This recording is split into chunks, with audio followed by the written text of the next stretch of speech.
Welcome back to Morning Express. It's time for Your Money, and today we'd like to focus on the year that's coming.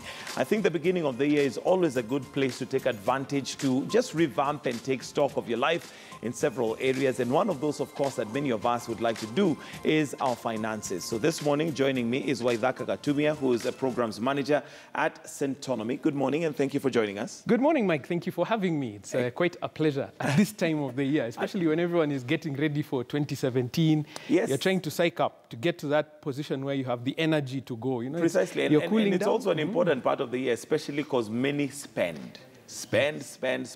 And it is that season where everybody is jolly, and, you know, spending that extra money doesn't seem that painful. Yeah, it's not that painful now. But remember, January is on the way. It's on the way. So the key is to keep that in mind. I think it's important. We had this discussion in one of our classes recently, and we were just saying, what is the reason for saving and investing? What do you think the reason is? And I'm interviewing you. I thought I'm the interviewer here. Yeah. And I'll answer your question in just a bit. But first of all, let's listen in to what Kenyans had to say regarding their preparations for the year that is coming, because that's what we'd like to discuss. Remember, you're welcome to tweet, to call. Let us know if you have any questions that you'd like to ask Waithaka, who is a personal finance trainer. And, well, let's hear what Kenyans had to say. Personally, I feel like the cash flow is really low. People are broke. The spending power has gone down. Pesa iko sahi. Najuanga ikifika Januari ndio pesa inaanza kupotea. Nikilinganisha mwaka jana na mwaka huyu, kama saa hii mimi nilikuwa nimejipanga tayari, hata nilikuwa nangojea tu Christmas ifike niende. Lakini laudi hii sijui wapi wameficha pesa bwana. Wakati maziwa watu wanakunywa sana. Aswa hizi za ATMs unaona bei ya maziwa, watu wanachukua maziwa sana. Ukiangalia gharama kama ya chakula hivi, kila yani bei imepanda juu. Sasa ni kungana tunangana pole. Well, interesting reactions there from Kenyans. And what was your question? My question was, why do we save and invest? Why do you think that is? I would say I save and invest maybe to give myself a better life and also financial freedom at some point. Yeah, but you've complicated it so much. The reason we save and invest is to spend. That is the point. Bottom line. But to spend on things that matter to you. And the difference is, it's very easy to just spend because everyone wants to sell you something. It's very easy throughout the year to continue spending.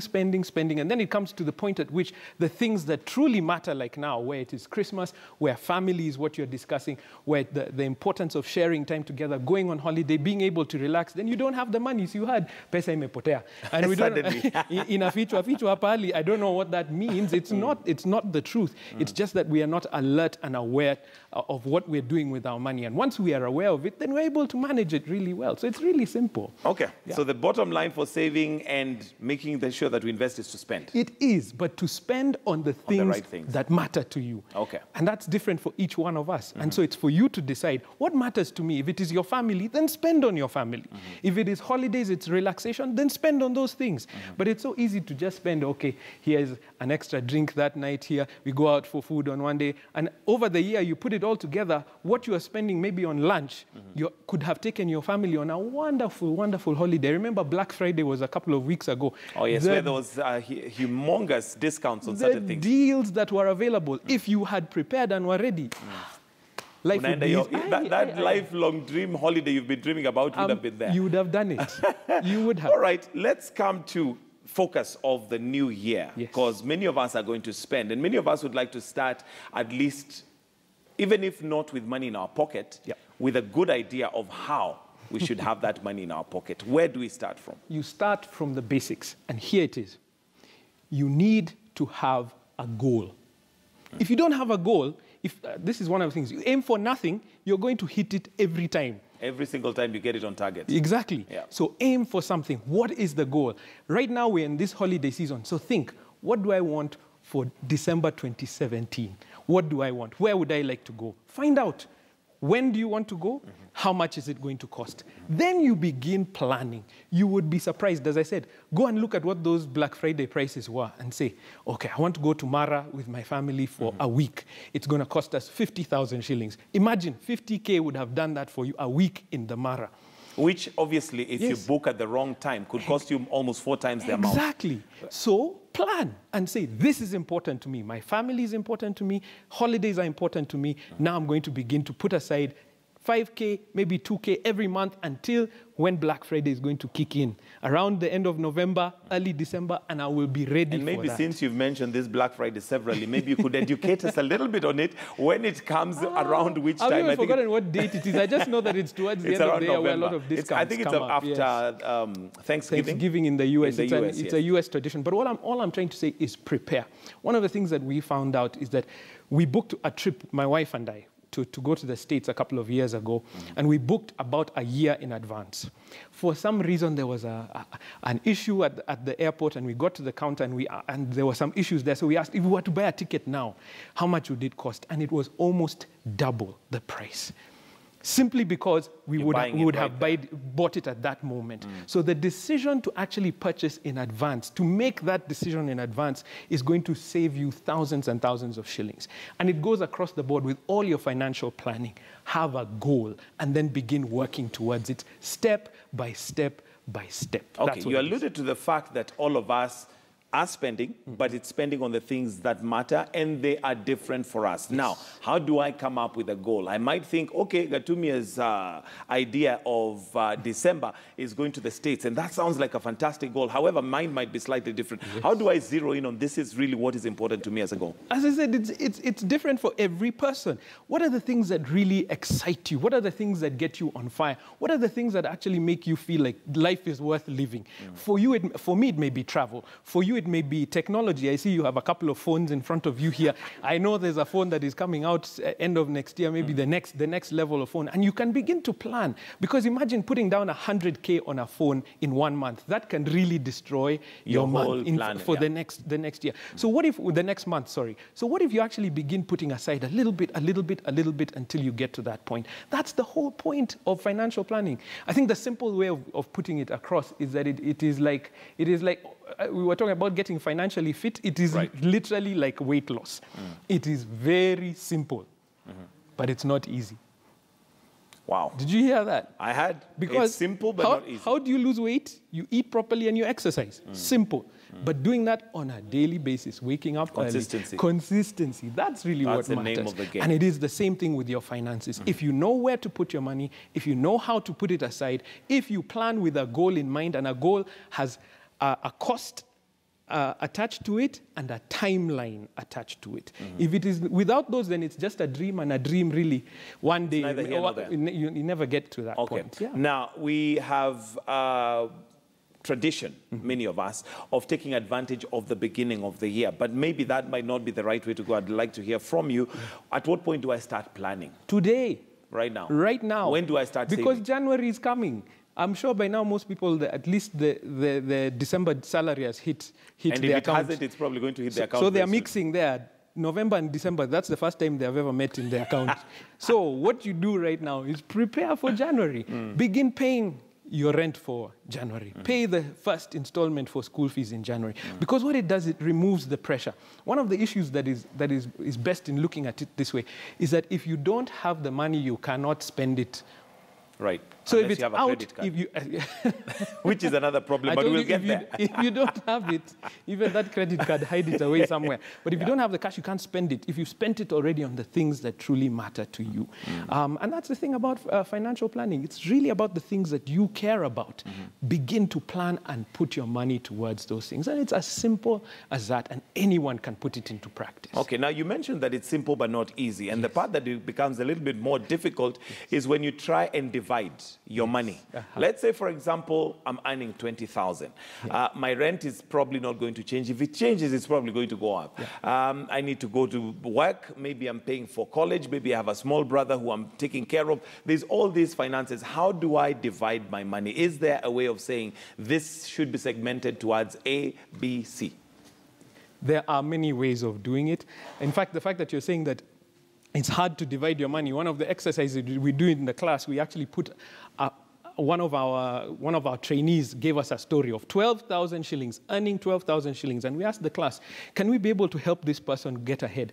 And you'll be shocked that somebody earning 12,000 shillings, us as Kenyans will be able to look and say, hey, maybe you can live in a cheaper place. Maybe you can drive less. Maybe you can eat out less. You can always find a way that you can be able to cut back. But the fact about financial planning and growth, you cannot only focus on tightening your belt. If you do that, you'll never get anywhere.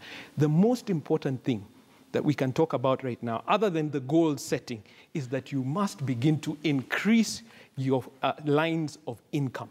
If you do not increase your income, if you don't, you will find yourself in that same hole. Can I give you an example? Give me one. 1 billion shillings sounds like a lot, isn't it? If you were to save, just save 1 million shillings, 1 million shillings, every month, how long do you think it would take to get to 1 billion? 10 months? 100. It'll be 100. 83 years. Saving 1 million shillings a month. To get to 1 billion. To get to 1 billion. Now look at it another way. If you have a product that you can sell for 1,000 shillings and you sell it to how many people? 1 million people? 1 billion just like that. Wow. So it's the frame of mind here. Yes, it's the way you look at things. Exactly. Think about the most wealthy people that we have in this nation. They're the ones who sell us toilet paper every day. They're the ones who sell us oil every day. It is the Vimal Shahs, isn't it? Isn't it? It is the Manu Chandarias. Those are the things you can find new ways of bringing income into your house. And each one of us, God has given us different gifts that we can be able to express through whatever talents that you have that can increase the income streams into your life. Okay. So it's not just about tightening the belt. If you do that, you'll never get there. It'll be a very long journey. And it's boring. Yeah. Now, the thing is, you'll find that there are those who are able to increase their income, whether within an institution or by way of what we call in Kenya side hustles. Exactly. Is side hustles the way to go? Is that what you're saying? Because not all of us are gifted in side hustling. That is true, but all of us have a way of creating value.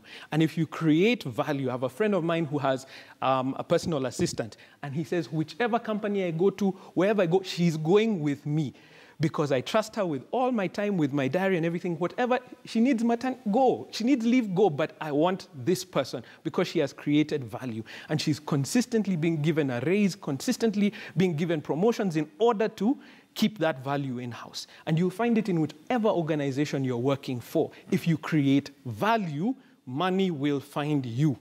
It is a fact of life. Okay. Yes. And there are those who may feel that, yes, I have created value, I have worked so hard, but nobody's noticing.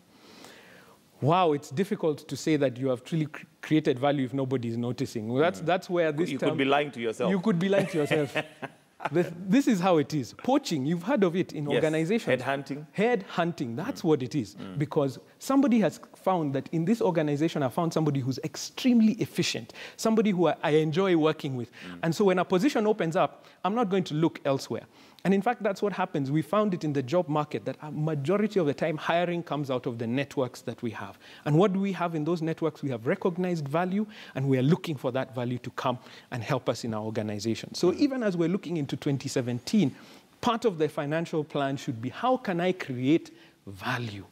And if you do create that value, money will find you, whether it is in employment, whether it is in business, whether it is in design, whatever it is, whichever area you create value, money will find you. Okay, now we've talked about several things, and all this kind of channel into having a financial, healthier pocket, as it were, or account. Exactly. Let's break them one at a time. Yep. You've talked about creating value, and that we'll come to, but let's talk about now the current income that I have, because that's the starting point. Yep. Before I think of how to make my work better, how to make my boss notice me more, how to have better networks, the first thing that I have to work with is a job that I have right now. How do I ensure that what I am earning is not literally going into my pockets and out? Yes, those special holes that are created just to swallow money. And it's as if you have attended the class. Mike, this is what it is. It's a fact. We must know where every shilling is going, and you'll find it. We have friends who are bankers, and they'll tell us the most wealthy people are the ones who will come in and ask, there's 100, this guy has an account with millions, 100 millions, but he will ask, this 100 shillings that you charged me, what was it for? What was it for? The rest of us barely even look at our bank statements. Actually, look at the left as opposed to the right. The 0.0, those you forget. Exactly. And so what we're talking about is one of the first principles is know where every cent is going. We call it spend tracking, tracking your spending. If you can track your spending, you will be surprised. I've given this example many times in our lives. When I went through St. Onome, because I'm a student of St. Onome myself. Before you became a trainer. Before I became a trainer, I went through the class. And we did it with my wife. And after the first month of just tracking our spending, can you imagine, we were newlyweds and we were spending more on takeout food alone than our rent. Wow. When we tracked it. Because we were not, 500 bob here, 500 shillings there. On the weekend, you go out, you'll spend maybe another 5,000. I decided, well, Sunday is not a day to cook. We were in a house that was 28,000 rent, and we were spending over 30K on food. On food. Now, is that sustainable? No, it's not. When we realized that, we had to change our lifestyle and say, this cannot be done anymore. How do we find a more effective way of eating? Not that, you see, eating out for us is important because it's a social affair. And we wanted to share time with other people and with ourselves. But you can't do that every single day. And so now we were able to cut back on that area and spend more on the things that matter, which is what? That's socializing. So Sunday after church, we go with a group of friends and we can enjoy. But before that, it was, by the time Sunday comes, because you spent Monday, Tuesday, all the way till Saturday, there's little. So you end up going to a place that you're not so excited about, and you miss on what really matters. So know where every cent is going. That tip that you leave for the waiter, that 10 bob that you pay at the parking place, all those things, if you add them up throughout the year, you will be shocked how wealthy you are already. But you are a rich man. That sounds very cumbersome, Waithaka, to think that every time I park in town and that Wochi tells me, boss niaje, 40 bob, I give him right then. I think it sounds so cumbersome. It does, Mike, but the truth of the matter is we've been discussing it. I said it is simple. Did I say it's easy? No, it's not. It is very simple, just to know. And there are so many tools, there are apps that can help you track. On your phone, you have your phone every day. There are apps that you can simply just put in 10 shillings tip, 100 shillings this. And by the end of the month, it becomes such a cycle, you don't even notice it over time. And that's what we've realized as part of our training. So as I said, it's a discipline. Wealth creation, it cannot just happen like this. It is a discipline and it takes time. And anybody who tells you that you can become wealthy just like that, they're telling you a lie. Unless you're into some schemes that we cannot. And Kenyans, we have many schemes that we can get into. But of course, here we're not discussing schemes. We're talking about a straight way of getting there. True wealth creation. Right. It takes time, it takes discipline, but when you get into it, it's exciting because it's usually attached to your purpose and what matters to you. And we honestly believe that everybody has the ability to create wealth. What is often missing is the education how to do it. How to do it. All right. So here I am. I have hopefully managed to discipline myself to track. Yes. And I'm assuming tracking here is recording. Exactly. Making a record of every single penny that I spend. Yes. All right. What's step number 2? Now that I've learned how to do that. Step number 2, now make the decisions. I told you, when we realized, we cannot spend more on food than rent, it doesn't make any sense. So we looked for a solution because none of us are. My wife and I were not cooks, like to go to the kitchen and start doing this. That's not your thing. It's not our thing. But we looked and said, what is the solution? So we discussed with friends and we found there's a guy, he's a chef, and he'll come to your house and he'll cook. You pay him 2,000 bob, he cooks for the week, you put it in nice freezer bags, and you're ready. Every day you have healthy food. In fact, now we're eating. Enjoy. Yes, now we're even eating better because now you can tell him reduce the oil, reduce the salt, all these other factors. And that really shifted our lives. And we were able to say, maybe this is a solution. So now we were spending a lot less on the food that we were eating out, and we were now beginning to put money aside and not just save, but actually invest. Remember I told you, saving 1 million shillings a year, 83 years to get to 1 billion, versus investing where the speed of growth now begins to happen. And investing, you have to understand that it is not just putting it somewhere that you don't understand. You must understand the companies you're investing in, the real estate that you're investing in. Those are the things that matter so that you get the best deal for your money. All right. Yeah. So now we have a good idea of what we're doing with the money that we currently earn, and that is, of course, by recording. Then secondly, make the decision. It might be a painful decision, but it's need to be made anyway. And I guess it's made easier when you can actually see. Exactly. I mean, like your example is perfect, because if you're spending more on food, really, rather than rent, and I'm sure if anybody had approached you earlier, you'd probably have thought, no way. There's no way I would spend more on food than on Most people rent. don't. And I challenge you, Mike, do that calculation for yourself. Go home and see how much you spend on takeout. And especially those who drink. You know, we drink a lot. My wife and I don't drink. But those who drink, you would be surprised, especially on alcohol, how much you can spend on a weekend very easily. And then you might decide, maybe not. And sometimes it could even be reasonable things like just your fuel. Maybe your trips are so scattered. Wow. You would be amazed at how much you spend on fuel, whereas you could make it more efficient. Let me give you a tip as well. And this is, you get even from the car manufacturers. What do Kenyans do? You get to the tank, you get to the fuel station, and you say, weka how much? Weka? 1,000. Then you drive. It's inefficient. Fill the tank, and your car will flow. Because you're going to use that fuel anyway. Fill the tank, and it'll take you a lot longer, and you don't have to stop as many times looking for this fuel. You will be surprised how much you can be able to save. Buy in bulk. You're going to use toilet paper the whole year. Why do you need to buy just one packet of 10? Buy the whole bale. And most of it is actually more expensive when you buy it in smaller quantities. It is. Okay. Different way of thinking, definitely here. But again, of course, there is the economy scale, and there are some who may not afford simply by virtue of the fact that maybe some of them work kibarua. So maybe you're earning on a daily basis, and you can only spend as much as you have earned. All right, let's talk about... But can I mention something about those? Because we often say, oh, we earn too little.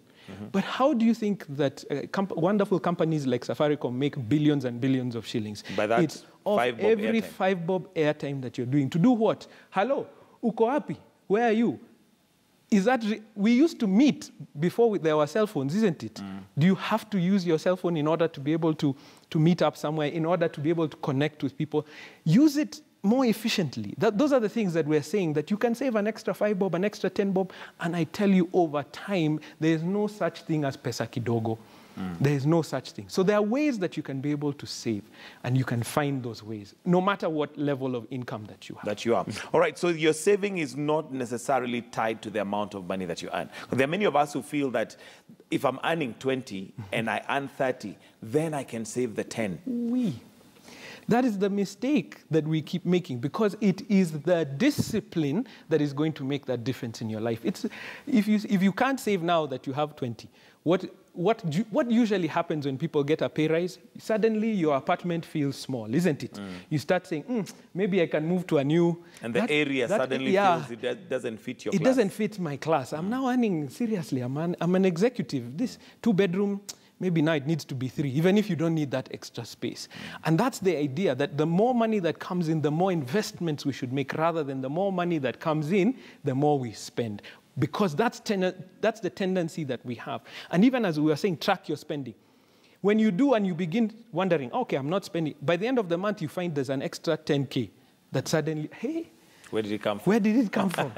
And if you don't have a plan as to where to put it, what ends up happening? You spend. You spend just on things something that are not different. important. Exactly. All right. Let's look at now creating multiple streams of income, because that's the other way that you've said that we can think out of the box in terms of now having more to spend. Yep. All right. How do I now get myself to create multiple streams of income, given that the money I'm earning is not enough to, because many of us are in a box. And I say a box because the only way to create multiple streams of income is to open a kabiashara somewhere. Go to a boutique. I mean, you go to town right now, and if you're just getting a space, very small space, you're paying a goodwill of over $1 million. When you look at that financially, it just doesn't add up. The opportunities are many. One of the areas that we like to teach about at Centonomy is that what are your strengths?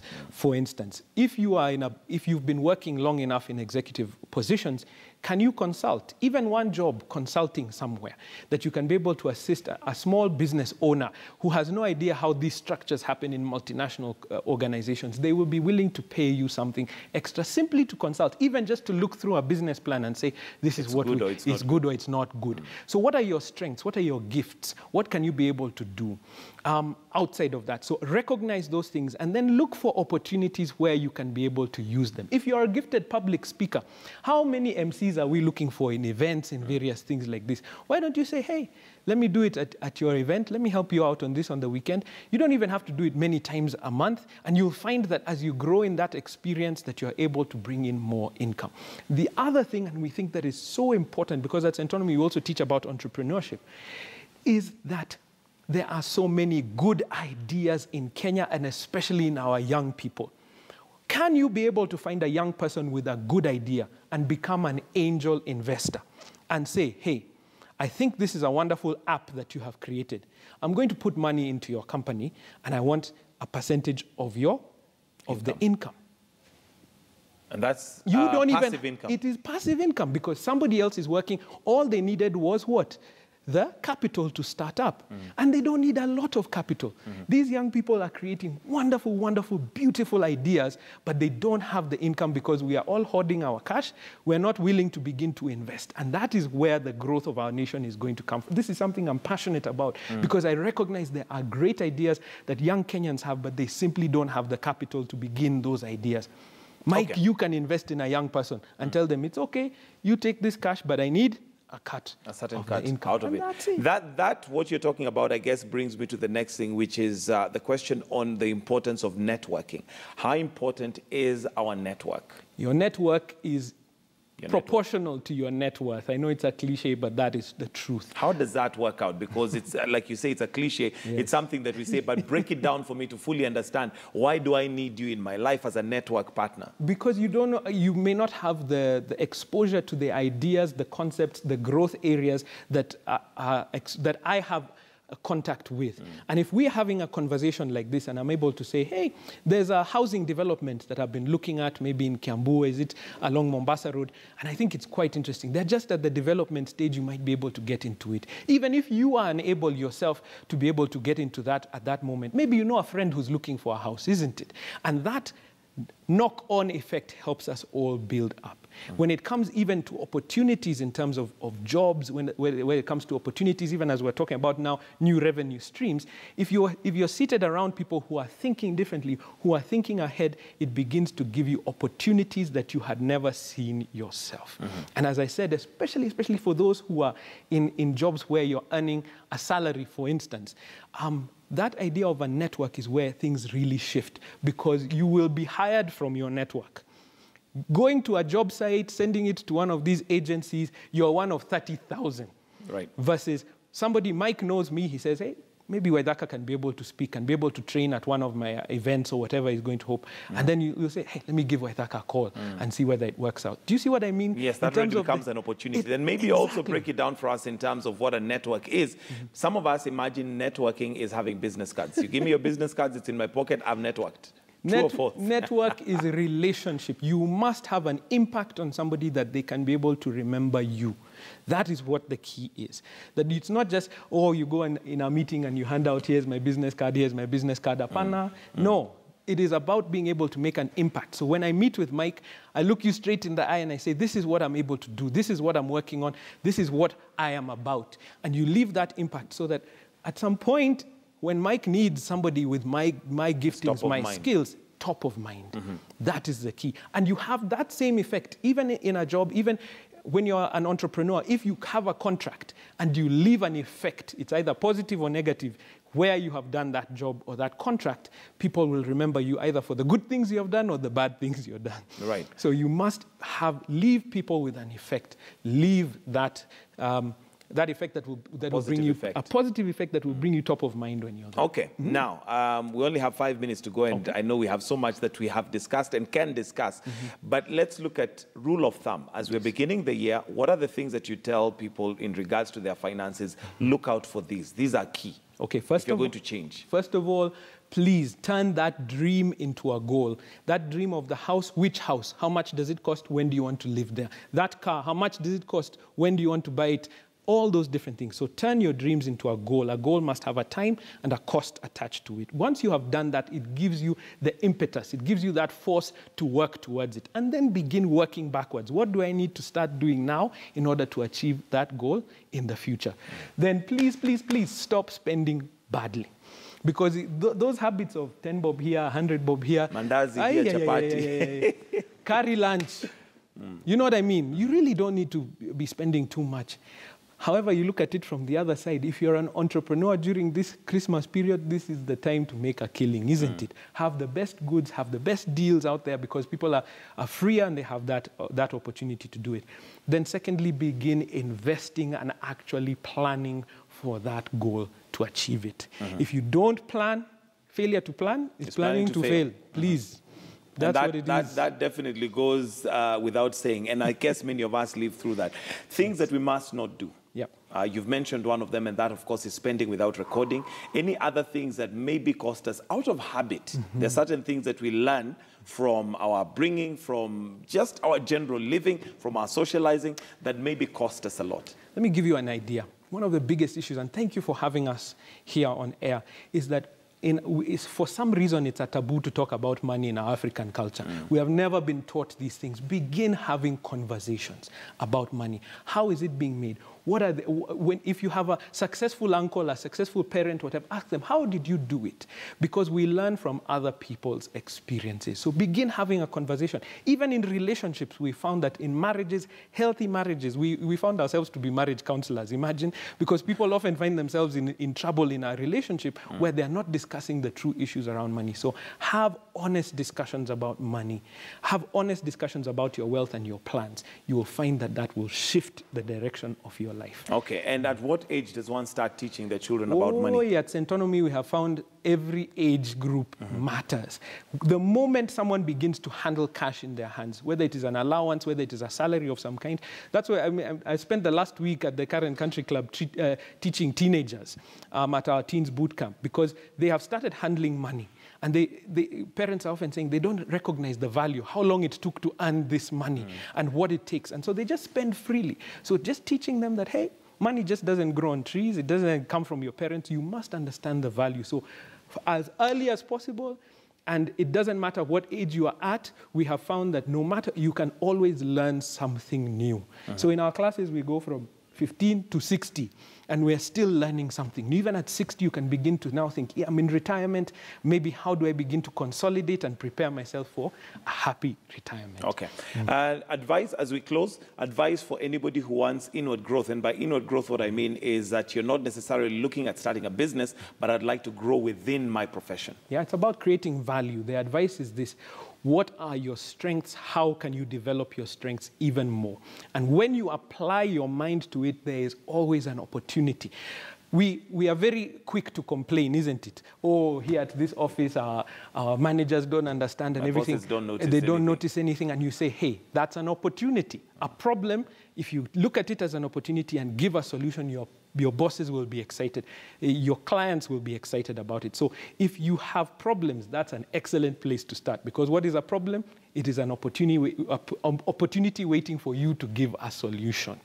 That's what we're looking for. Waithaka Gatumia, Programs Manager at Autonomy, thank you very much. Thank you so much, Mike. Very nice talking to you. And hopefully you will begin your year in a very, very healthy manner. Let me just read some of the tweets that are coming through. This, let me see. Setting a budget is not always easy, but it is rewarding. That is from a gentleman known as George. We also have other questions that had come through. They're all mixed up, so let me not go through them right now. But thank you so very much for staying with us right here on Morning Express. This is where we'll wrap it up. But do stay with us right here on KTN News. We've got Worldview coming up in just a bit.